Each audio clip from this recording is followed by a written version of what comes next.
Do you like learning through osmosis? Of course you do. Who doesn't? In this lesson, I'll give you four fascinating podcast episodes that you can listen to, and they will be entertaining, but they'll also be useful because they will help you become a better tech innovator. So, hello, smart people. How are you doing today? I know that you love podcasts because obviously you are listening to this, you're watching this. And by the way, if you haven't yet subscribed, there is going to be lots of really good stuff to come. So you definitely don't want to miss another episode. So make sure that you subscribe. Anyway, in today's episode, I'm going to give you four specific episodes that you should listen to over this summer when you're traveling somewhere, when you're on the road. So basically, you are not wasting your time at airports and you are actually learning as you are going somewhere. Okay, so let us begin with my first recommendation. And this episode is from the Diary of CEO. So the Diary of CEO, it has lots of different types of guests. Some are great, some I think are not so great, but the one I recommend you listen to is with the Netflix co-founder, Mark Randolph. So you could literally just go to your podcast feed or just go on YouTube and search for Diary of a CEO, Netflix, and then it will come up. So Mark Randolph is one of the co-founders of Netflix, and he used to be the CEO of Netflix. But he's not as famous as Reed Hastings, who was the longtime CEO. So he was the CEO after Mark Randolph. And so this is an interesting story. So, we all watch Netflix. So, it's just going to be interesting to find out how that company was built. But really, it's a pretty dramatic human story. Like, I think this could be a really good movie. So, as I said, these two guys founded the company, and Mark Randolph was the original CEO of Netflix. So he was the early stage CEO. And then at some point, Reed Hastings basically gave him a presentation about why he wasn't doing a good job and asked him to step down. And you will learn all about this in this episode and how the guy felt and like what that was like. And this is actually quite normal as companies grow. So usually the people who start a company are not the same people who take it to IPO, who take it to exit, when it's really big. That's not that normal. So like when you look at, say, Jeff Bezos and Mark Zuckerberg, what they've done is not normal. Obviously, they're very good at it, but they're very rare. So usually one team starts the company and then another team basically makes it really big.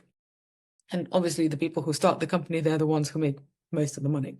Anyway, so the journey that the Netflix guy talks about, it's quite normal, but also being fired by your friend and co-founder, that is not so normal. So that's really interesting. Also, this episode is going to be useful to you because at one point Netflix was like flying high and they were great and it was amazing. This was like in the late 90s. And then there was the dot-com crash.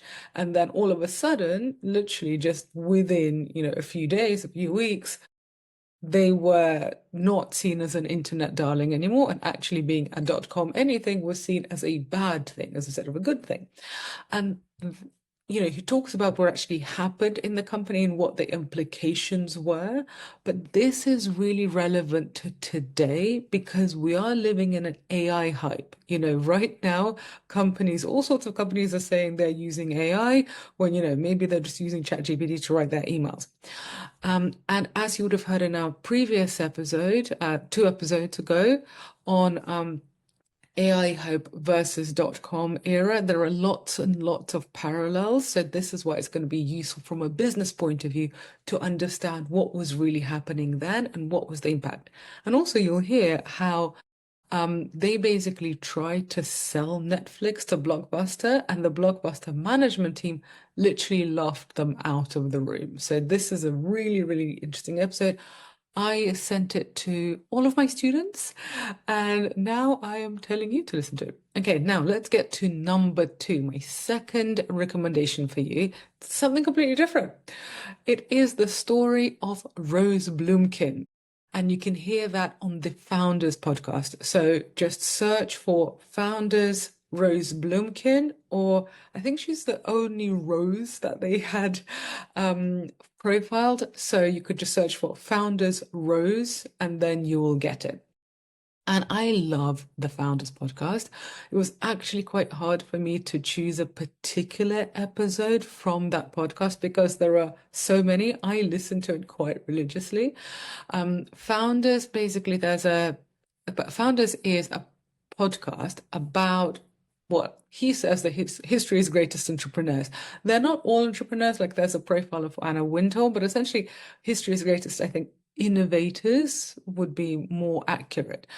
My only criticism of it is that I wish there were more women on it because there are lots of amazing female innovators that I think he's missing. But anyway, listen to the Founders podcast in general, but Rose Blumkin, who was she? She is not super mega famous, but listen to this. You know what Warren Buffett said about her? He said that I would rather wrestle with a grizzly than go up against Mrs. Blumkin. So if Warren Buffett was nervous around Mrs. Blumkin, we want to know who she is, right?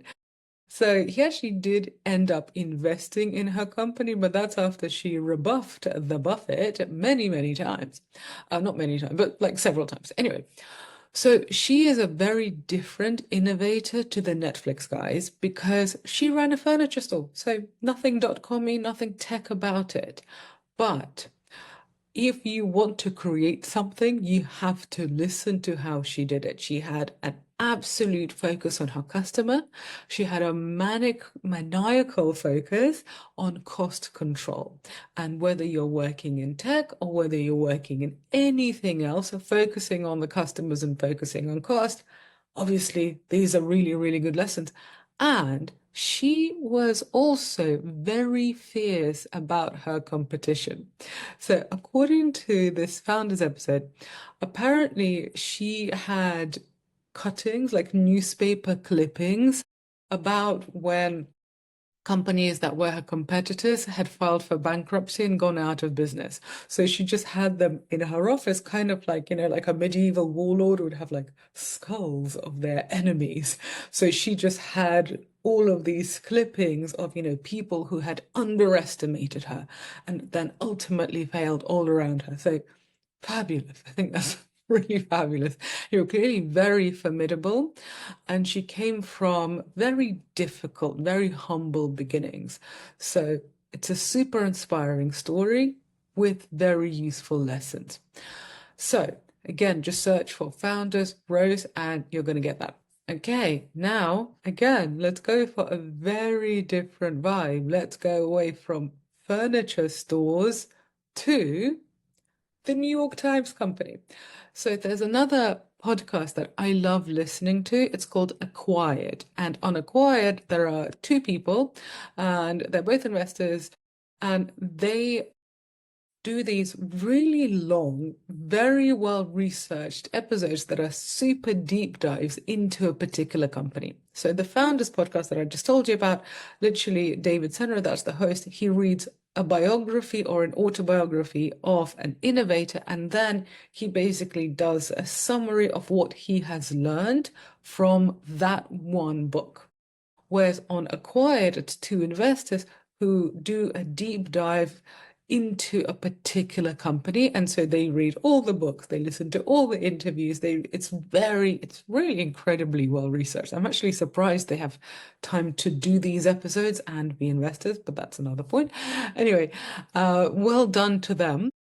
So the Acquired podcast is really, really good, and the episode that I love lots of episodes, but the episodes I recommend today for you is the episode on the New York Times Company. So just search for Acquired and New York Times and you'll get it. So, did you know that the New York Times, the company, they had this very kind of squiggly journey. So it was up Then it was massively down, then it was up again. So this is a story of how a company that was originally very successful, like, how did that company start? The company was very successful, and then digital transformation set in. And before digital transformation, they also just really diversified. So first, they were very successful. They kind of got a bit drunk on their own success, and they ended up diversifying too much and just buying all sorts of assets that were really not core assets that they really didn't need. So they were kind of spending money on all sorts of projects that really didn't make sense. So that's a story of what happens when a company is basically making too much money, being too successful, they're not watching their costs.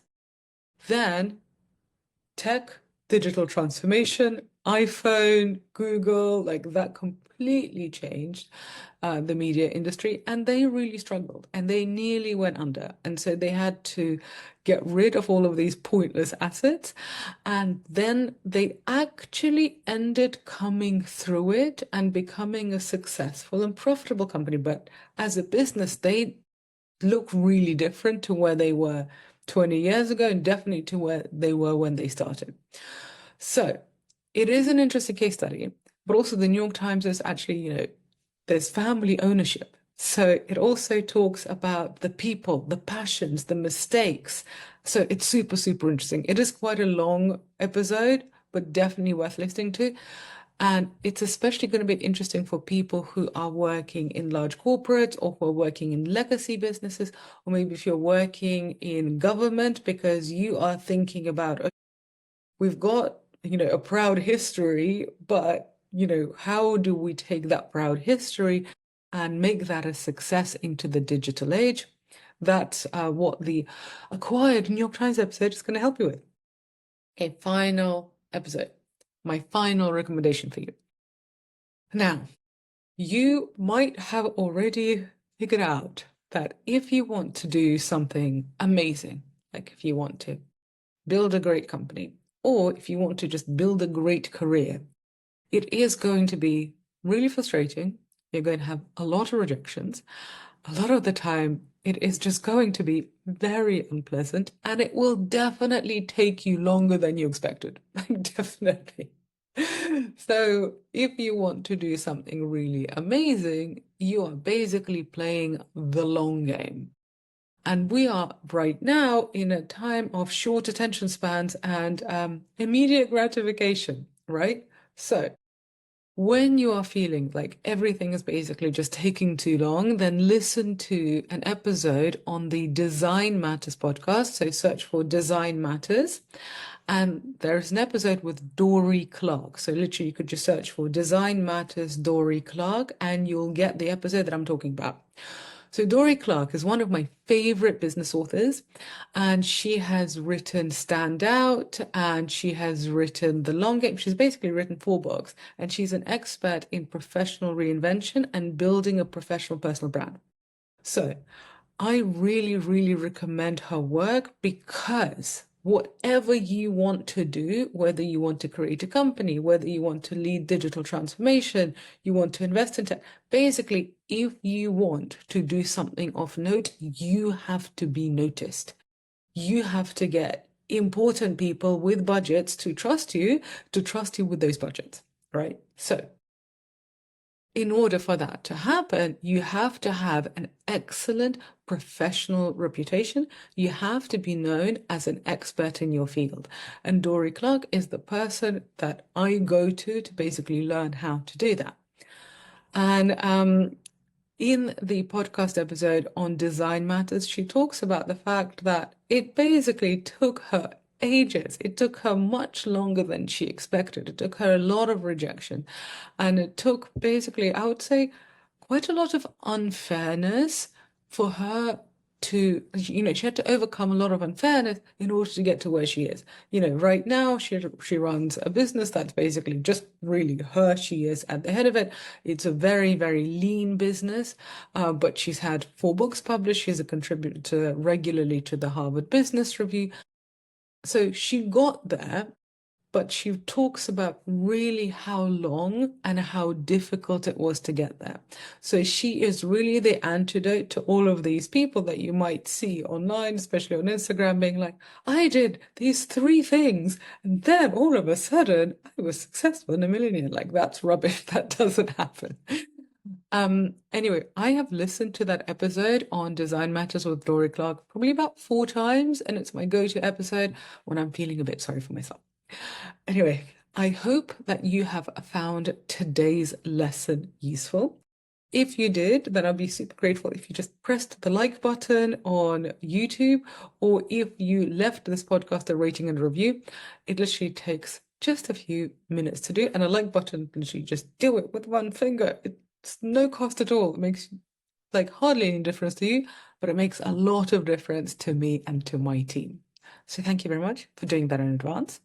At this point, I will love you and leave you, and I shall be back in your delightful smart ears next week. Ciao!